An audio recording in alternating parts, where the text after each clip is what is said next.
Test 4. You will hear a number of different recordings and you will have to answer questions on what you hear. There will be time for you to read the instructions and questions, and you will have a chance to check your work. All the recordings will be played once only. The test is in 4 sections. At the end of the test, you will be given 10 minutes to transfer your answers to an answer sheet. Now turn to Section 1. Section 1. You will hear a customer phoning a builder to discuss some work she would like him to do on her home. First, you have some time to look at questions 1 to 6.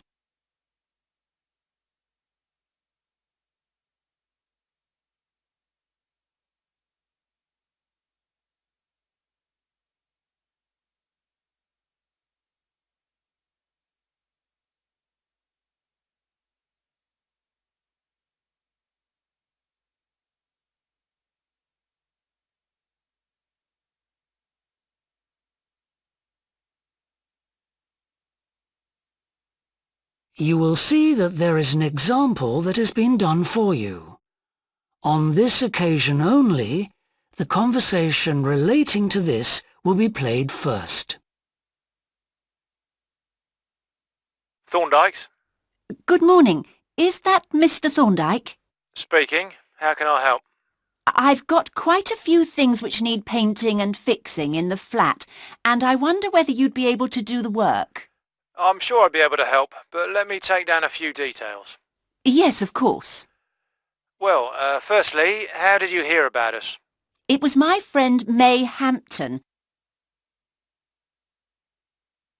The customer heard of the builder from her friend, so friend has been written in the space. Now we shall begin. You should answer the questions as you listen, because you will not hear the recording a second time. Listen carefully and answer questions 1 to 6.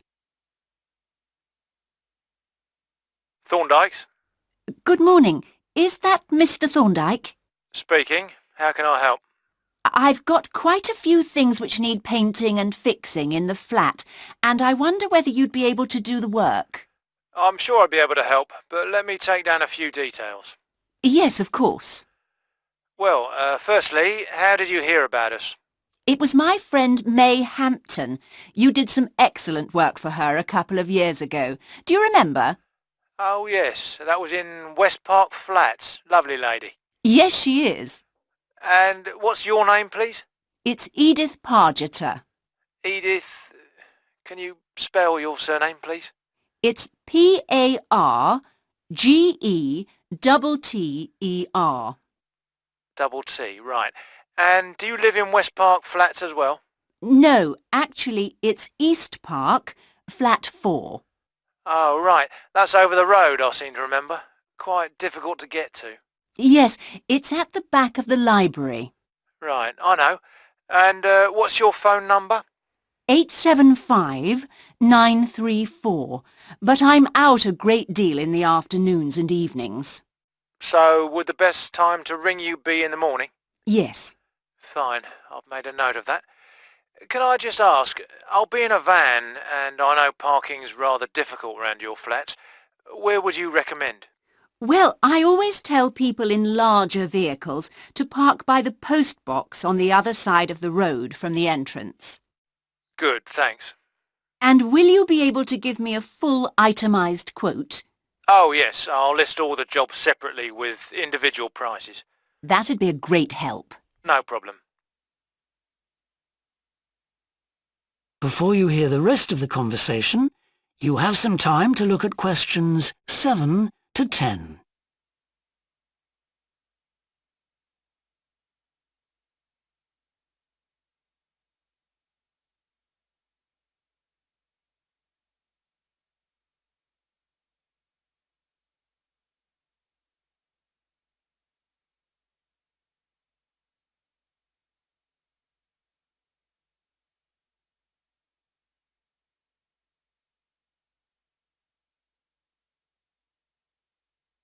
Now listen and answer questions 7 to 10. Now, what would you like me to do? Firstly, and most urgently, is in the kitchen. With all the weather damage, the glass in the door has cracked and I'd need that fixing. I presume you mean replacing? Oh, yes, and as soon as possible. What I'll do is come round tomorrow morning and do that immediately. Oh, thank you so much. The other things aren't so urgent, but, Now, I'll make a note of everything you want doing. well, in the kitchen, I'd like some painting doing. All the kitchen walls? Just the area over the cooker. It's very greasy. Right, it does tend to get that way. Yes. Well, if you want a proper job done, what I'd need to do is strip the old paint and plaster it about a week before I paint it. Of course. Now, May tells me you also do work in the garden. That's right. Well, I'd like you to replace a fence. Just one? Yes, at the far end. Fine, shouldn't be a problem. And that's the lot. Fine. Yeah, as I say, I can come round tomorrow morning to look over things with you. Well, that's great, thank you. So, I look forward to seeing you tomorrow at... That is the end of section 1. You now have half a minute to check your answers.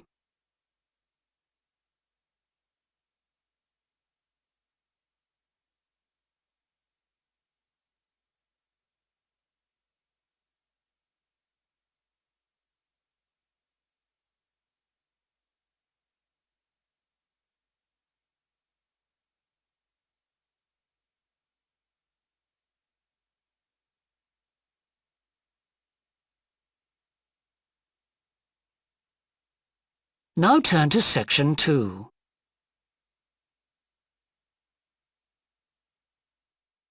Section 2. You will hear the education officer of a dinosaur museum giving information to some teachers who are planning a school visit. First, you have some time to look at questions 11 to 15.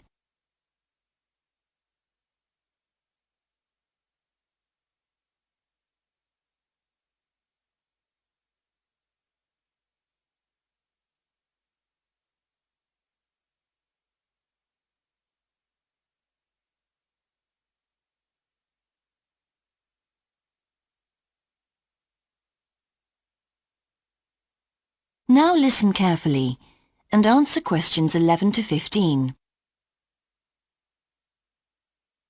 Hello, and thank you for asking me to your teachers' meeting to talk about the Dinosaur Museum and to tell you a bit about what you can do with your students there. Well, let me give you some of the basic information first.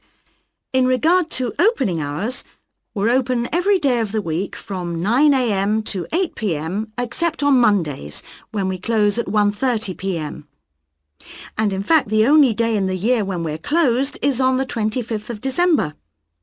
You can book a guided tour for your school group any time that we're open.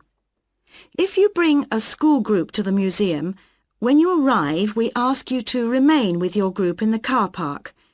One or more of the tour guides will welcome you there and brief you about what the tour will be about.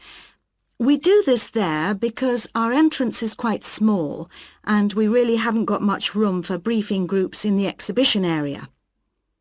As far as the amount of time you'll need goes, if you bring a school group, you should plan on allowing a minimum of 90 minutes for the visit. This allows 15 minutes to get on and off the coach, 45 minutes for the guided tour, and 30 minutes for after-tour activities. If you're going to have lunch at the museum, you will of course have to allow more time. There are 2 cafes in the museum with seating for 80 people. If you want to eat there, you'll need to reserve some seating, as they can get quite crowded at lunchtime. Then, outside the museum at the back, there are tables, and students can bring their own lunch and eat it there in the open air. Before you hear the rest of the talk, you have some time to look at questions 16 to 20.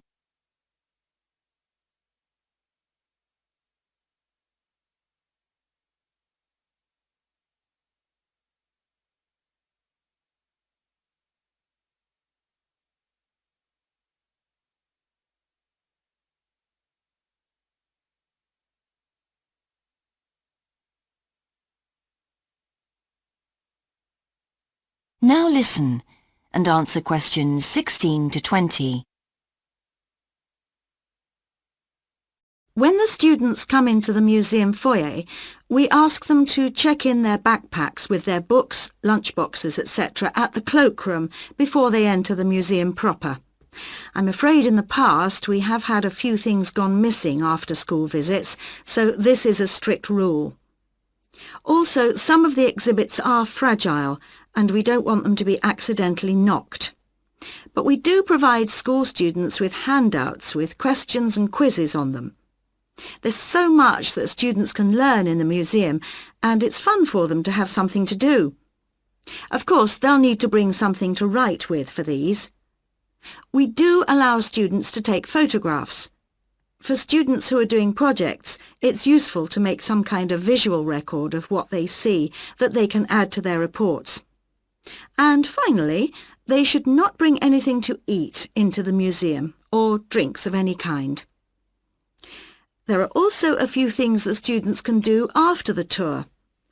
In the theaterette on the ground floor, there are continuous screenings of short documentaries about dinosaurs which they can see at any time. We used to have an activity room with more interactive things like making models of dinosaurs and drawing and painting pictures, even hunting for dinosaur eggs.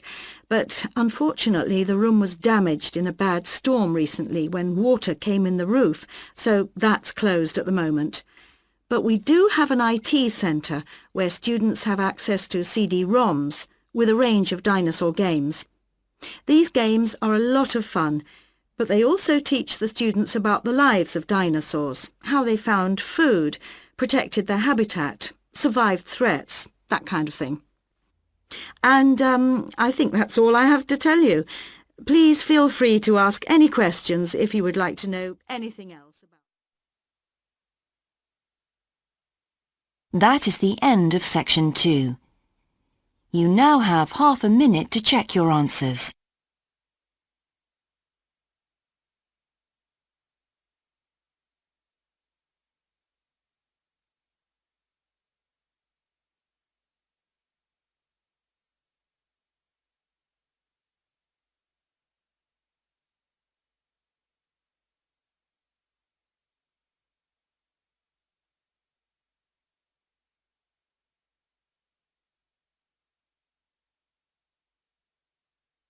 Now turn to section 3.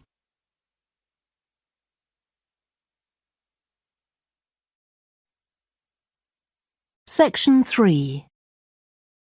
You will hear two psychology students called Lisa and Greg discussing a project they have to do. First, you have some time to look at questions 21 to 27.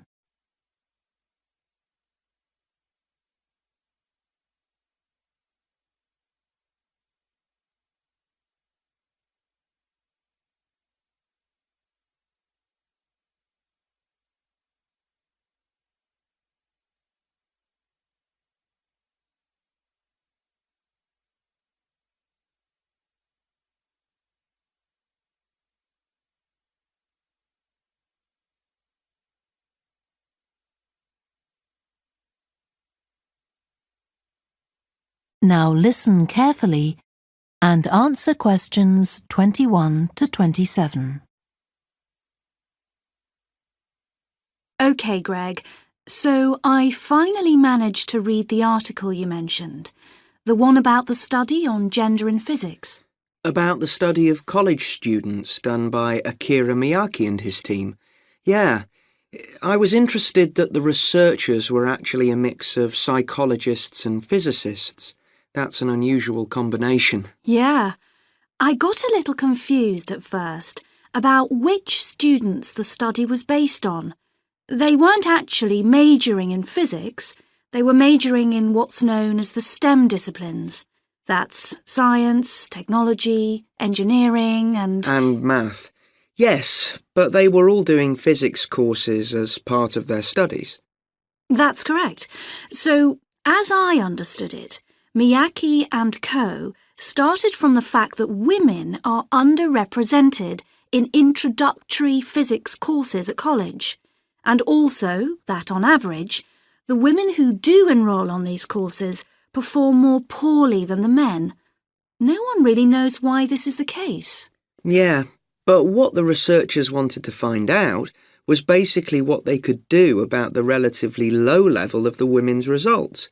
But in order to find a solution, they needed to find out more about the nature of the problem. Right. Now, let's see if I can remember. It was that in the physics class, the female students thought the male students all assumed that women weren't any good at physics. Was that it? And they thought that the men expected them to get poor results in their tests. That's what the women thought, and that made them nervous, so they did get poor results. But actually, they were wrong. No one was making any assumptions about the female students at all. Anyway, what Miyake's team did was quite simple, getting the students to do some writing before they went into the physics class. What did they call it? Values affirmation. They had to write an essay focusing on things that were significant to them, not particularly to do with the subject they were studying, but more general things like music or people who mattered to them. Right. So the idea of doing the writing is that this gets the students thinking in a positive way. And putting these thoughts into words can relax them and help them overcome the psychological factors that lead to poor performance. Yeah. But what the researchers in the study hadn't expected was that this one activity raised the women's physics grades from the C to the B range. A huge change. Pity it wasn't to an A, but still. No, but it does suggest that the women were seriously underperforming beforehand in comparison with the men. Yes. Mind you, Miyake's article left out a lot of details, like did the students do the writing just once or several times? And had they been told why they were doing the writing? That might have affected the results. You mean if they know the researchers thought it might help them to improve, then they just try to fulfill that expectation? Exactly. Before you hear the rest of the discussion, you have some time to look at questions 28 to 30.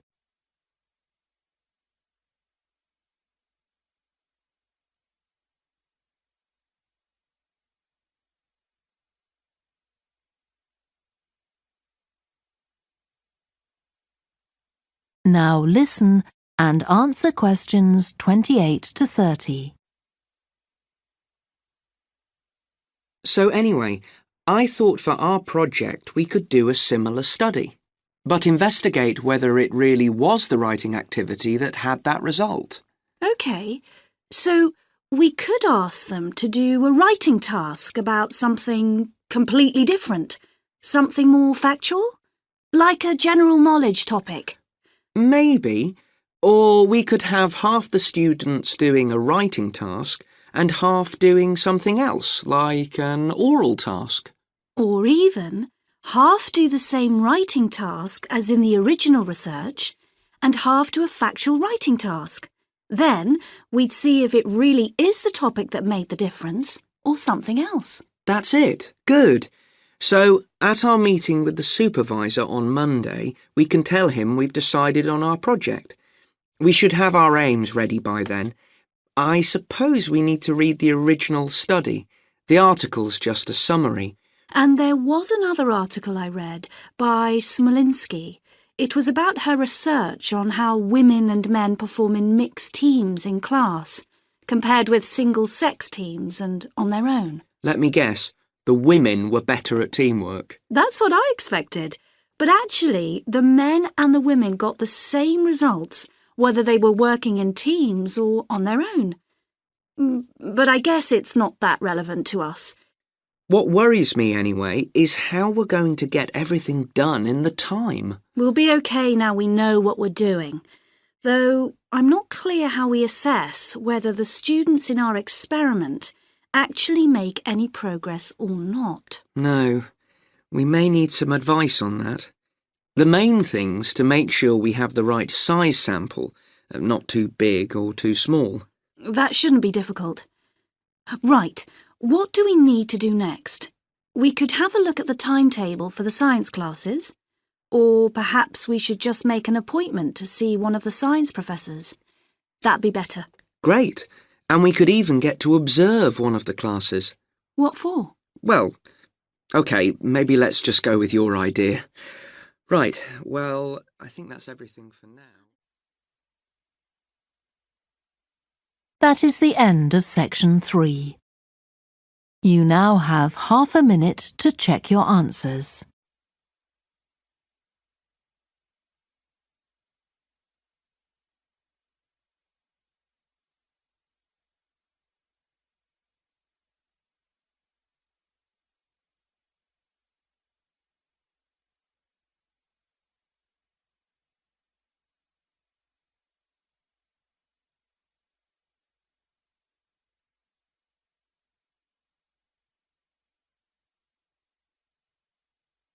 Now turn to section 4.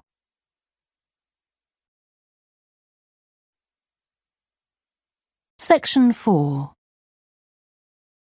You will hear part of a student presentation about the variety of different species that live in the world's oceans.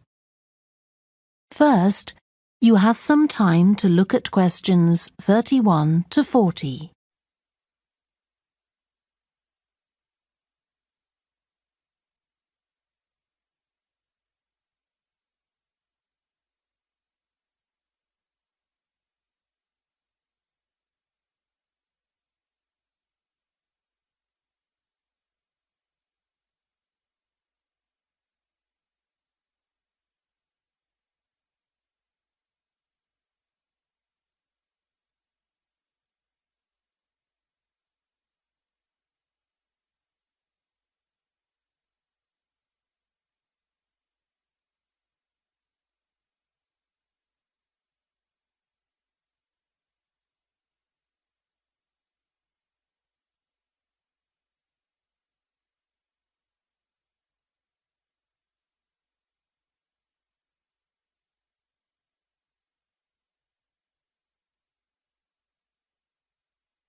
Now listen carefully and answer questions 31 to 40.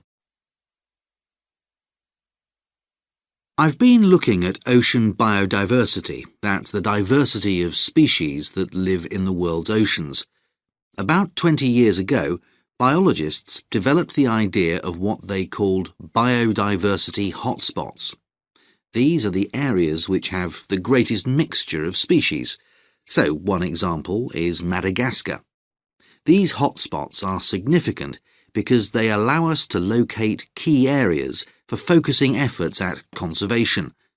Biologists can identify hotspots on land fairly easily, but until recently, very little was known about species distribution and diversity in the oceans, and no one even knew if hotspots existed there.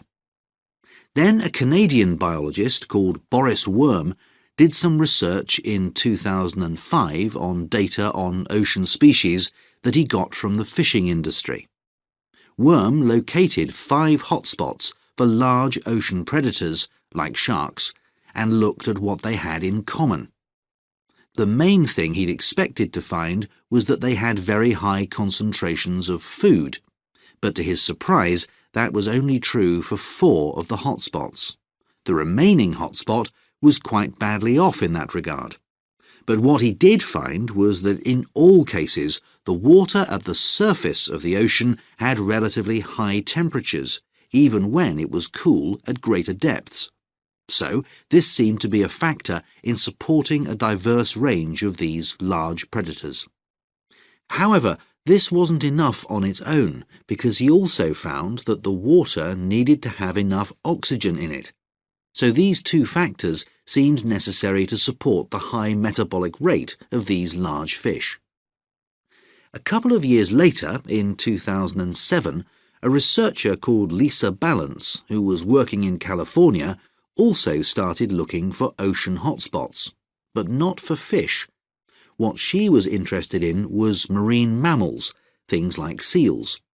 and she found 3 places in the oceans which were hotspots, and what these had in common was that these hotspots were all located at boundaries between ocean currents. And this seems to be the sort of place that has lots of the plankton that some of these species feed on. So now people who want to protect the species that are endangered need to get as much information as possible. For example, there's an international project called the Census of Marine Life. They've been surveying oceans all over the world, including the Arctic. One thing they found there, which stunned other researchers, was that there were large numbers of species which live below the ice, sometimes under a layer up to 20 metres thick. Some of these species had never been seen before. They've even found species of octopus living in these conditions. And other scientists working on the same project but researching very different habitats on the ocean floor have found large numbers of species congregating around volcanoes, attracted to them by the warmth and nutrients there.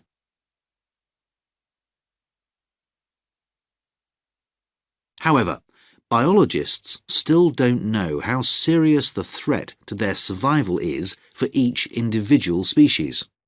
So a body called the Global Marine Species Assessment is now creating a list of endangered species on land, so they consider things like the size of the population, how many members of one species there are in a particular place, and then they look at their distribution in geographical terms, although this is quite difficult when you're looking at fish because they're so mobile. And then thirdly, they calculate the rate at which the decline of the species is happening. So far, only 1,500 species have been assessed, but they want to increase this figure to 20,000. For each one they assess, they use the data they collect on that species to produce a map showing its distribution.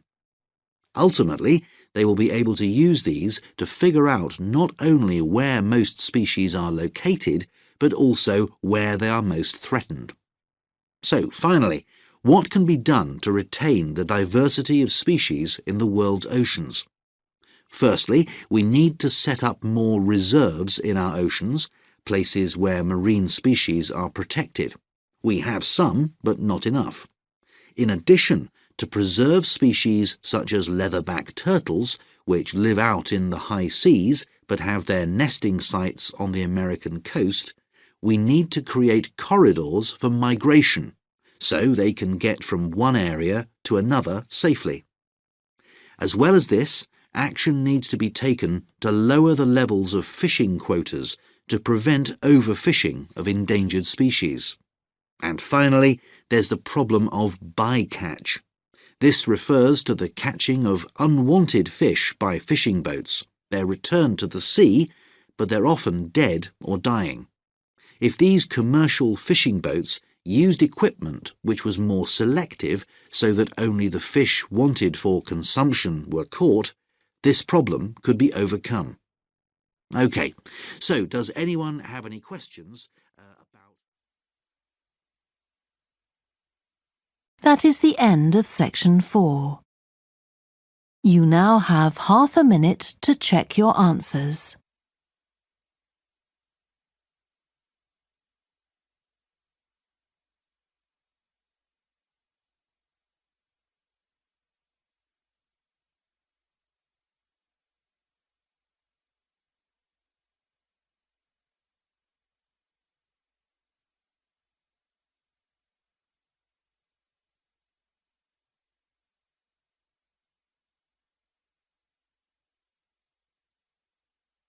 That is the end of the listening test.